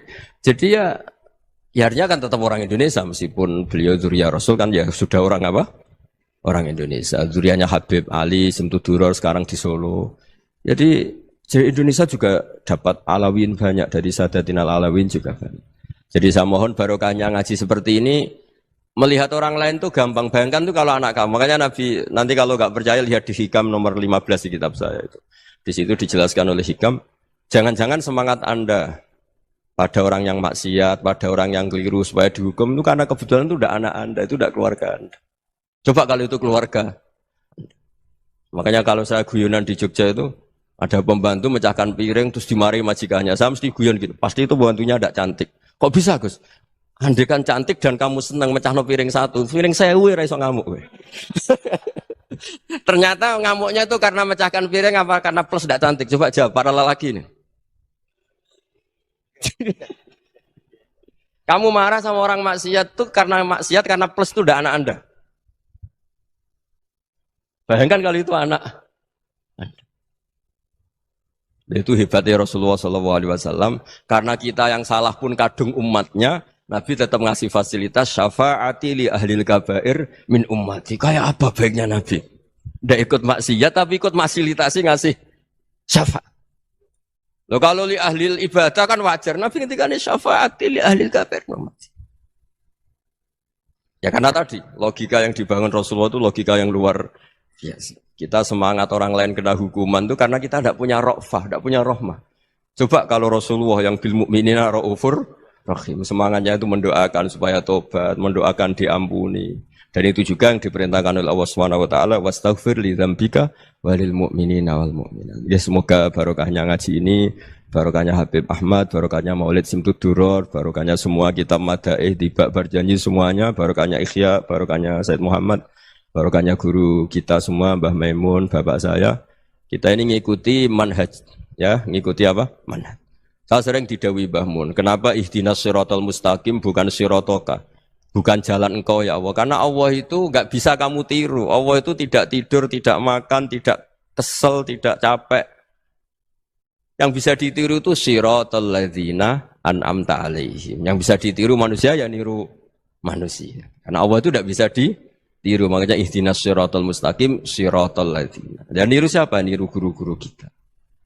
Termasuk niru cara pandang. Jadi misalnya ada orang awam di rumah itu hanya delok reng, delok tikus liwat, itu kan kayak nganggur. Ora tahajud malah mendelok reng. Melihatnya jangan gitu. Huwa tarokal ma'asiyah. Dia di rumahnya tidak dugem, tidak kemana-mana. Dia berarti malam itu tarkul ma'asi. Tidak nyopet, tidak garong, tidak ke tempat maksiat. Susahnya apa sih husnudzon? Jadi jangan lihat huwa tarkut tahajud, huwa tarokat tahajud, wa taroka qiyamul lail. Oke ya, namanya orang begitu ya tidak tahajud, tidak qiyamul lail. Tapi susahnya apa sih kamu bilang huwa tarokal ma'asiyah, dia juga meninggalkan maksiat, dan tarkul maksiat itu ibadah. Supaya orang tuh gampang lah husnudzon sama orang muslim. Ini orang mukmin, orang yang luar biasa. Di mata Allah itu orang yang luar biasa. Kayak tadi Imam Ghazali, kalau saya ketemu orang muslim kemudian dia tidak pernah baik, gimana? Kata Imam Ghazali, ma min muslimin illa wa islamuhu ta'ah. Tidak ada orang Islam ketika dia mentasdihkan Allah dan Rasulullah, berarti dia juga punya taat. Ya ini latihan saja, sing iso nglakoni Habib Ahmad kula namung cerita mawon. Kula cerita secara akademik, saya punya kitab, saya baca dan alhamdulillah kita paham barokahnya para guru dan supaya terbiasalah. Sebaik-baiknya ibadah husnudzon billah wa husnudzon bil mu'minin. Soal tidak cocok ya diilmoni tadi ya, namanya enggak cocok ya jangan sering ketemu. Seperti Rasulullah SAW, beliau karena sangat mencintai Said Hamzah, ketemu orang yang pernah begitu sama Said Hamzah, ya beliau secara basyariah tidak siap. Tapi beliau secara cara bahasa sekarang, secara profesional, kalau beliau seorang nabi dan harus menerima tobatnya siapapun, ya diterima. Saya meskipun dengan A, B gak cocok karena dia begini-begini sama saya, tapi saya ingat dia sholat, dia baca sholawat, dia mencintai Rasulullah. Ya kita hormat. Ya soal gak cocok ya di manage tadi ya. Zurhiban tasdid huban, kalau gak pati cocok ya jangan sering ketemu, bawaannya enak nanti. Ya semuanya itu diilmoni lah. Makanya ngendikane Ma'ruf Al-Qurhi ada yang baca Al-Kharki, mangqala fil yaumi salasa marrat aw marham ummata Muhammad kutiba minal abdal. Karena semangat mencintai siapapun satu hari sering baca marham ummata Muhammad, wa asli ummata Muhammad, wa tajawaz an ummati Muhammad. Itu mesti kutiba minal abdal. Dia pasti termasuk wali abdal. Maksudnya semangat mencintai. Ya dilatih lah. Misalnya Indonesia Power atau PLN, andai kan tidak ada PLN itu kayak apa? Orang nggak bisa ngaji, tidak bisa aktivitas, ya barokahnya ada PLN, barokahnya jasanya. Kita sadar, tidak semua kebaikan kita ini memenuhi keinginan orang banyak. Gitu. Orang banyak ingin listrik, ingin saluran apa, dan itu kadang yang mewujudkan orang lain atau kelompok lain. Ya karena itu manfaat ke orang lain ya kita doakan, karena khairun nas anfa'uhum linnas. Sehingga kita terbiasalah ngakui orang lain. Seperti semangatnya Rasulullah SAW, semuanya itu didoakan, semuanya diinginkan kebaikannya. Bahkan Nabi gak putus asa sampai di akhirat. Ketika Nabi lain sudah putus asa karena sudah akhirat, sampai dimintai syafaat semuanya bilang nafsi, nafsi. Karena merasa semuanya enggak punya nyali di depan Allah. Karena ini sudah akhirat, sudah finish. Tapi apa Rasulullah? Analah. Ya udah, saya sanggup mensyafaati kalian. Terus kata Nabi, fa'atiyal arsya. Saya mendatangi aras, fa'akhiru lahu sajidan, saya sujud. Wa ahmaduhu bimahamida allamani harabbi. Kemudian saya tetap muji Allah dengan pujian yang terus menerus. Padahal sudah di akhirat, sudah finish. Nabi dimintai syafaat masih sanggup. Karena Nabi tahu, akhirat tidak bisa mendikte Allah. Tidak bisa Allah terus bilang, ya Allah ini akhirat. Engkau sudah tidak boleh mensyafaat. Tidak bisa. Allah tidak bisa diganggu akhirat. Allah tidak boleh dibatalkan rahmannya oleh akhirat. Allah tetap rahman rahim abadal abad. Dan Nabi tahu itu. Makanya kata para ulama, fa Muhammadun Ahmadu min ghairihi. Jadi Nabi Muhammad namanya dua yang terkenal. Sebetulnya banyak yang terkenal dua, Muhammad sama Ahmad. Ketika Nabi punya nyali memuji Allah di akhirat atau sudah di akhirat, itu fa Muhammadun Ahmadu min ghairihi. Ketika Nabi lain sudah tidak punya nyali muji Allah karena sudah akhirat, Nabi Muhammad tetap berani muji Allah di saat seperti itu. Makanya Ahmadu di situ kata ulama itu af'al tafdil, fa Muhammadun Ahmadu min ghairihi. Kanjeng Nabi lebih memuji Allah di saat yang Nabi lain sudah tidak punya nyali untuk memuji Allah di saat itu. Makanya kata Nabi, fa akhiru lahu sajidan wa ahmadhu bi mahamida 'allamaniha rabbi. Akhirnya setelah lama gitu terus Allah ngendikan ya Muhammad irfa' ra'sak wasal tu'tah wasfa' tusyaffa. Sudah Muhammad, angkat kepala kamu minta apa saat turutin dan kalau kamu ingin mensafati umatmu saya beri hak napa? Syafaat. Nah, semoga semangat itu juga menjadikan kita munajat bahwa rahmat Allah tidak terbatas, harapan juga tidak terbatas. Mungkin yang sedang nakal ya kita katakan sedang, jangan terus kamu pastikan wah ini mesti suul khotimah, mesti tidak orang baik. Tidak, agama ini liman kana yarjuwa wal yaumal akhir, selalu bagi yang punya harapan. Ya, mugi-mugi dapat barokah semua. Mantul dengan kata wassalamualaikum warahmatullahi wabarakatuh. Dalam konteks Indonesia, muhasabah itu sudah jadi perilaku ya. Karena dulu orang tua saya, guru-guru saya kalau ngandani itu, bayangkan kalau kamu jadi dia. Jadi misalnya kita mentang-mentang atasan, otoriter sama bawahan. Bayangkan kalau kamu jadi yang bawahan itu kayak apa? Laukun tamakanah, kalau orang Arab bilang, bayangkan kalau kamu di posisi dia. Makanya guyonannya orang-orang Indonesia itu kan orang ngaramkan judi gitu, bareng dikasih tahu. Tapi yang menang anak jenengan, alhamdulillah. Ternyata ngaramkan itu karena ada anaknya. Kalau anaknya yang menang ya seneng. Meskipun itu guyonan, tapi saya punya padanan itu dalam kitab Hikam. Nabi Ibrahim itu Khalilur Rahman, tentu bencinya minta ampun sama yang namanya maksiat. Suatu saat beliau diterbangkan di alam malakut. Itu kalau di Hikam saya halaman 15 juga. Saya masih ingat betul. Mungkin kalau Anda beda halaman karena beda cetakan. Atau enggak punya kitabnya. Atau punya tapi tidak bisa baca.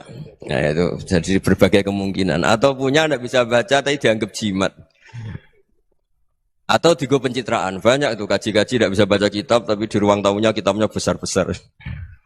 Pencitraan itu. Tapi ya bagus lah, enggak apa-apa untuk syiar.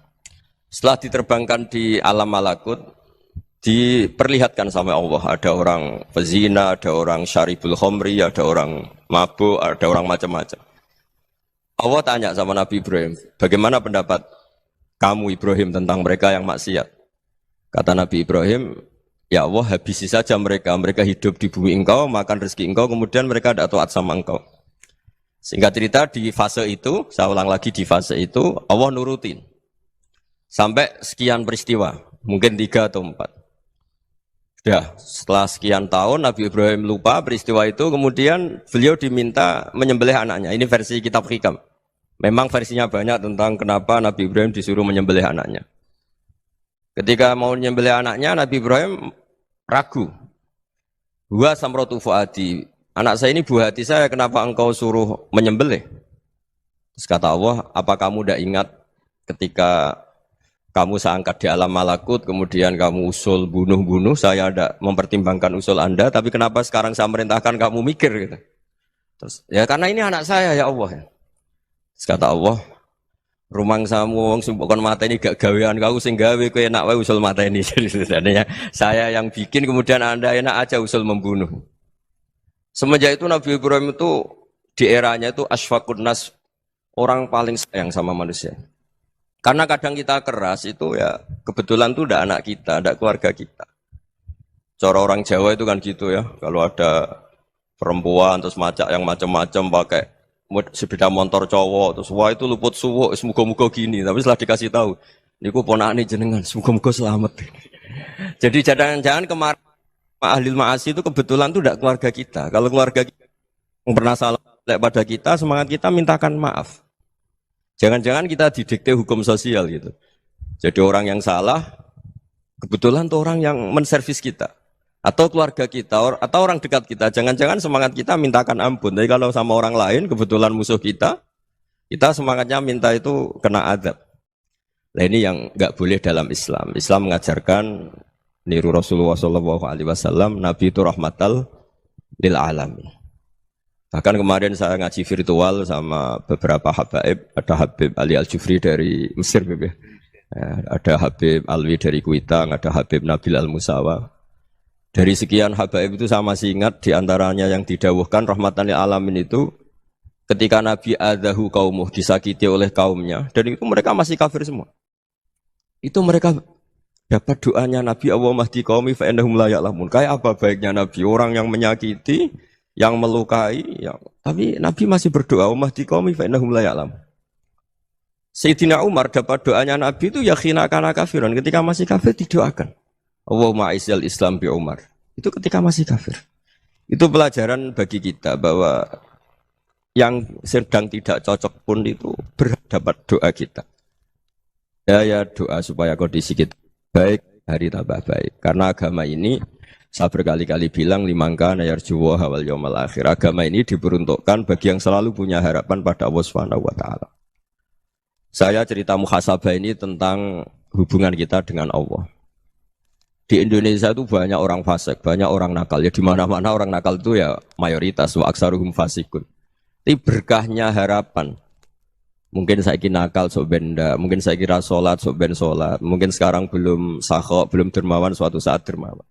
Barokahnya itu kefasikan ini dianggap sementara, sedang fasik, sedang tidak benar. Karena kiai-kiai kita, para guru-guru kita, para habaib utamanya itu mesti bilang semoga husnul khotimah. Nah barokahnya doa itu semoga husnul khotimah itu menjadikan satu pola sosial. Yang sedang fasik ini masih diharapkan jadi lebih baik, jadi lebih. Sehingga kita tidak ngambil sikap ekstrim, yang ingin menghabisi atau ingin mengadili, tidak. Karena selalu kita punya harapan. Dan agama ini limangka nerjuwo hawal yawmal akhir. Bayangkan itu kalau yang nakal itu anak kamu. Pasti kamu gak ingin kan langsung dapat azab, dapat apa. Padahal kita semua jadi tokoh ini abul kulli, bapak dari semuanya. Sehingga ketika Rasulullah SAW jalan-jalan kemudian melihat perempuan sedang menyalakan api. Kalau apinya mati ditiup, anaknya dijauhkan. Nanti kalau sudah jauh dari api, anaknya digendong lagi. Terus kata Rasulullah, matur ke semua sahabat, Aro'aitum anna hadih tarihatan waladaha alan nar. Apa kamu berpendapat bahwa perempuan ini akan melemparkan anaknya ke neraka? Tidak ya Rasulullah. Tidak akan seorang ibu melemparkan anaknya ke api. Terus kata Rasulullah, Allahu arhamu min hadih biwaladiha. Allah lebih rahman, lebih rahim dibanding orang tua ini kepada anaknya. Ini yang harus kita kenalkan terus, kita kampanyakan terus. Supaya orang hubungannya dengan Allah itu nyaman, asik. Sehingga dengan demikian selalu ada harapan bahwa yang sedang nakal ini suatu saat tobat. Kita tidak boleh menghukumi pasti begini, pasti gini. Itu tidak wilayah kita. Itu juga yang dicontohkan Rasulullah SAW. Secara lahir Nabi itu nggak berkenan sama Wahsy, karena Wahsy itu salahnya salah fatal karena membunuh ahabban nasi ila Rasulillah, yaitu membunuh Sayyid Hamzah. Jadi ketika Wahsy tobat, Nabi itu nerima tobatnya. Dan ketika beliau dengan basariyahnya nggak siap ketemu Wahsy karena harus ingat Sayyid Hamzah, basariyahnya diturutin. Oke, kamu iman, saya turutin, tapi jangan sering ketemu saya. Karena kalau ketemu kamu, saya masih ingat sama paman saya, Sayyid Hamzah. Kita bisa ngelola seperti itu. Kita tidak cocok sama orang, bagaimanapun mereka umat Rasulullah SAW, kita tetap mencintai mereka. Misalnya kalau beda agama, mereka sama-sama orang Indonesia, kita mencintai mereka atas nama warga Indonesia. Tapi kalau misalnya potongannya ora cocok, beda kultur, bawaannya itu mangkel no coro Jawa, ya bisa diilmoni, jangan ketemu. Wong sudah tidak cocok, ingin ketemu nyari solusi. Roh ini tok seneng itu kan ya repot itu. Ya sudah kalau nggak pati cocok ya jangan sering ketemu. Dan itu kita bisa memanage seperti itu tuh bisa. Saya berkali-kali cerita tentang Imam Syafi'i. Kalau dikasih tahu ya Imam Aba Abdillah, panggilannya Imam Syafi'i, tetangga anda ini ternyata banyak yang nggak senang anda. Jawabnya beliau senang. Ya bagus kalau nggak senang saya, ndak utang saya katanya. Jadi gara-gara sampean seneng aku ngatur aku ini kan. Dan mungkin sampean rasa seneng kan ya enak. Jadi hidup itu dianggap happy. Kalau seneng ya teman silaturahim, kalau nggak seneng ya nggak bakal utang gitu. Baru kaya seneng itu nggak ganggu. Gitu.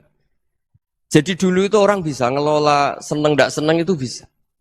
Karena ada kearifan hubungan dengan Allah Subhanahu wa ta'ala. Hidupnya selesai karena masyghul bi dzikrillah, mereka sibuk dengan Allah. Makanya kata ulama-ulama tasawuf, kamu jangan melihat manusia perilakunya, tapi kamu juga harus ingat yang gerakkan semua itu Allah Subhanahu wa ta'ala. Dengan demikian kita farah, kita senang. Makanya Nabi kalau ngutus Anas bin Malik kemudian enggak kesampaian yang diinginkan karena Anas main, ketika garwa-garwani Nabi agak tersinggung, Nabi andaikan Allah menghendaki yang saya inginkan kesampaian, pasti itu kesampaian. Jadi dianggap kegagalan Anas enggak manggil yang dituju Nabi itu ya kersane Allah, ya enteng saja. Sayyidina Ali lebih parah lagi yang dialamin. Itu dalam beliau kalau dipanggil itu enggak cepat-cepat ke sana. Ketika ditanya, "Kenapa kamu tak panggil enggak cepat ke saya?" Amin tu ukubatak. Karena aku tahu engkau orang baik. Orang baik itu pemaaf. Jadi makanya orang-orang soleh dulu itu bodoni itu. Makanya sekarang kalau ada orang bodoni itu mesti bidik orang soleh. Kalau orang-orang soleh itu kakean husnudzon akhirnya sering dibodonin. Abdul bin Umar itu masyhur itu. Kalau ada budaknya sering sholat, sergap sholat itu dimerdekakan. Akhirnya enggak sholat pun pura-pura sholat. Akhirnya juga dimerdekakan. Ketika ditanya, kenapa engkau merdekakan? Padahal mereka sholatnya menipu engkau, kata pembisik-pembisik itu. Man khoda'ana lillah in khoda'na lah. Dia nipu atas nama Allah, berarti saat tertipu juga atas nama Allah. Enggak masalah dong, semuanya demi Allah Subhanahu wa ta'ala. Mensifati Allah Ta'ala itu ghafir. Allah pemaaf. Jangan kamu enggak fair untuk diri kamu nyifati Allah ghafir, pada orang lain Allah kamu sifati syadidul iqab.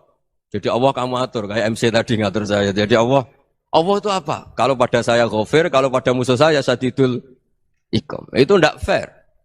Kalau Anda punya harapan kepada Allah karena Allah Rahman Rahim, Allah ghafir, sebenarnya Allah pada musuh kita ya bisa saja Allah ghafir, bisa saja Allah Rahman Rahim. Sehingga kita melihat orang lain yang kita tidak cocok itu ya enteng saja. Itu min ummati Rasulillah sing tanaluhu syafa'atu, tanaluhu sa'atu rahmati, tanaluhu fair. Jangan dengan kita kayak mesti dapat rahmat.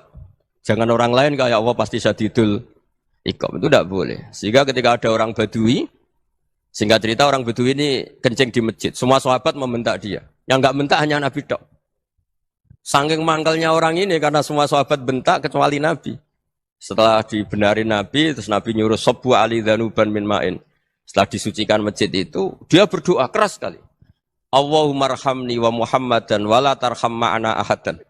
Ya Allah, yang berhak dapat rahmatmu hanya saya dan Nabi Muhammad, yang lainnya jangan. Karena yang lainnya tuh jengkelin, gitu aja saya salah dimarah-marahin gitu. Jadi kalau kamu doa terbatas ya kayak orang Bedui ini, kayak orang Arabi. Apa kata Nabi? Laqad tahajjarta wasi'an. Allah yang rahmatnya luas menjadi kamu sempitkan. Karena kamu mau atur Allah hanya rahman pada Indonesian Power, pada NU, pada kita, yang orang lain nggak perlu dapat. Itu kan kasihan Islam, karena Islam terus nggak dimiliki semua orang. Allah tidak dimiliki semua orang, Rasulullah tidak dimiliki semua orang karena di NU, di ormas tertentu, di nggak boleh seperti itu, nggak boleh takhasyar tawasian kata Nabi, tidak boleh mempersempit zat yang rahmatnya itu luas. Ini semoga etika ini kita pakai di Indonesia, yang sedang fase kita harapkan lebih baik, yang sedang nggak dapat hidayah kita doakan dapat apa hidayah. Masyhur kan, makanya tadi saya mohon sama Habib Ali supaya Habib Ahmad supaya tetap mahalul qiyam, tabaruk sama Habib Ali di antara doa-doa di Simtud Duror masyhur itu antuqabilal mudhniba minnah bil ghufran wal musi'a bil ihsan. Jadi harapannya para habaib, para orang-orang baik dulu ya semoga yang dosa itu dimaafkan, yang sedang salah dibuka, bikin lebih baik.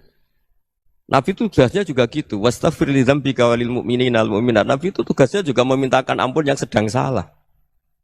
Nah, ini cobalah jadi etika kita, muhasabah kita. Jadi muhasabah itu cara berpikir kita set, kita pikir ulang. Ternyata semangatnya seorang nabi itu wastaghfir li dzambika walil mu'minun. Semangatnya itu memintakan ampun. Orang ahli tafsir tahu semua kalau nabi itu tidak mungkin dosa. Jadi itu khitabun nabi wa urida bihi ummatu, itu khitab nabi, tapi yang dimaksud itu umatnya, karena nabi tidak akan mengalami dzambun, tidak akan mengalami dosa. Sekarang enggak, kadang-kadang kita ini kalau orang lain salah itu semangat. Kalau di perusahaan ada teman salah, apalagi miran salah itu seneng. Barokahnya salah bisa ganti kan gitu. Jadi kalau mungkin di dunia tokoh juga gitu, barokahnya ada tokoh salah, kita yang jadi populer sendiri, tidak boleh seperti itu. Kita harus salimus sodri di jami'il muslimin. Jadi ini harus dilatih. Saya tadi matur sama Habib Ahmad, latihan kita jadi hidup. Nabi itu kalau resep jadi wali itu kata Nabi gampang. Kata Nabi, kalau kamu ingin disenangin Allah, ya sudah. Kalau kamu asbahta wa amseta gini-gini, perasaan kamu kata Nabi jangan punya perasaan ghil sama orang muslimin. Itu sudah wadzalika min sunnati. Makanya Nabi ngendikan la yablughni ahadun an ahadin syai'an. Ada yang baca la yuballighni ahadun an ahadin syai'an. Seseorang jangan melaporkan ke saya tentang salahnya yang lain. Fa inni akhruju ilaikum wa ana salimus sadri. Karena saya ingin ketemu sampean semua dalam keadaan salimus sadri, tidak punya perasaan apa-apa. Karena kalau nurutin pembisik, nurutin informasi itu ya repot. Karena orang pasti sepihak. Ada kiai yang top, datang ke kampung-kampung ning desa-desa. Kata yang seneng itu punya akhlak. Wah itu bagus orang besar datang ke kampung-kampung. Kata yang nggak seneng, wah itu jobnya kayak kecil kok diambil, itu kan ya kasihan itu kan sudut pandang. Makanya saya sering bilang akal kita ini cukup untuk mentasdik Rasulullah Shallallahu Alaihi Wasallam. Meskipun perasaan kita kadang orang Jawa itu beda. Saya berkali-kali bilang sama peneliti dari Jogja, kenapa sih Gus para nabi itu kok poligami istrinya banyak? Nabi Dawud katanya itu berapa? Nabi Sulaiman malah jumlahnya agak terbatasin. Nabi Muhammad itu paling sedikit. Saya tanya gini, perempuan itu orang lemah, jadi kalau nolong orang satu gimana baik, kalau nolong orang dua ya lebih baik, ya sudah kira-kira seperti itu. Paling tidak akal kita masih tahu, kalau orang baik, itu kan mesti baik. Nolong orang satu baik, nolong orang dua ya lebih baik, nolong orang tiga lebih baik. Tapi kalau kamu orang nggak baik, satu saja kamu terlantarin, kamu miskinkan, kamu... Ya tinggal diukur kan, kalau orang baik, nambah baik. Tapi kalau orang buruk, tambah buruk. Nah itu akal. Akal kita bisa menganalisis kenapa sih nikah itu ada yang poligami, ada yang enggak. Sudah ukur saja diri kamu. Misalnya kayak saya elek keriting, rabi terus. Memperbanyak wong elek. Orang perilaku netok raine dadi elek kabeh. Tapi nak kowe ku ganteng, alim, ganteng, sugih. Anake ganteng-ganteng, berhubung kowe saleh ahli swarga kabeh. Mertua yo bangga karena karir kamu meyakinkan. Ini mertua kamu aja enggak bangga mau nambah. Ipar gak bangga, mertua gak bangga, desa kamu yang kamu wayai juga gak. Beda dengan Nabi ketika nikah Juwairiyah itu gak ada pernikahan sebarokah Nabi dengan Juwairiyah itu asharu Rasulillah. Di situ habis perang banyak tawanan gara-gara jadi besanya Nabi langsung dibebaskan semua karena asharu Rasulillah. Sekarang besanya Kanjeng Nabi. Dulu Abu Sufyan mangkalnya bukan main sama Nabi. Gara-gara putrinya dinikah terus langsung jadi. Kalau kamu kan enggak, nikah satu, nikah lagi. Satu kampung musuh kamu. Karena istri pertama ya cemburu, yang kedua agak bangga. Wah itu selesai itu. Di dunia wal akhirah. Maksud saya, nganalisis Islam itu harus pakai akal. Dan akal yang dipakai, ini saya bawa ke kitab Ihya, adalah pikiran-pikiran para ulama. Makanya ketika Imam Ghazali ketika ditanya, fakaifa bi muslimin fasikin asawaha fi jami'i amri. Kalau kalian ketemu orang fasik, orang Islam tapi fasik, perilakunya enggak ada yang benar. Kata Imam Ghazali jawabnya lucu, aneh. Ma min muslimin illa wa islamuhu ta'ah. Enggak ada orang Islam kecuali dia mau Islam, membenarkan Allah dan Rasul itu sudah taatnya dia. Kok kamu enggak bisa melihat taatnya dia? Dia pikirannya kan ini pemabuk, ini tukang apa. Tapi kata Imam Ghazali, sebenarnya kamu masih bisa berpikir positif. Ma min muslimin illa wa islamuhu ta'ah.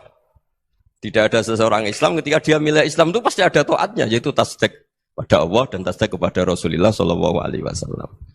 Jadi dengan pola seperti itu, maka di antara guru-guru kita yang modern ya di era Mbah Maimun, di sini ada Habib Ahmad, Habib Salim, syair yang sering dibaca beliau adalah ada orang munajat sama Allah, ini cerita munajat. Itu orang itu ngendikan gini, ana mutnibun, ana mukhtiun, ana asi, huwa rahimun, huwa ghafirun, huwa afi. Ya Allah, saya mukhti, saya orang yang salah. Ana mutnib, saya orang yang dosa. Ana asin, saya sering maksiat. Tapi engkau ya Allah, engkau ghafir, pemaaf. Engkau rahim, maha pengasih. Engkau afin, yang mudah memaafkan.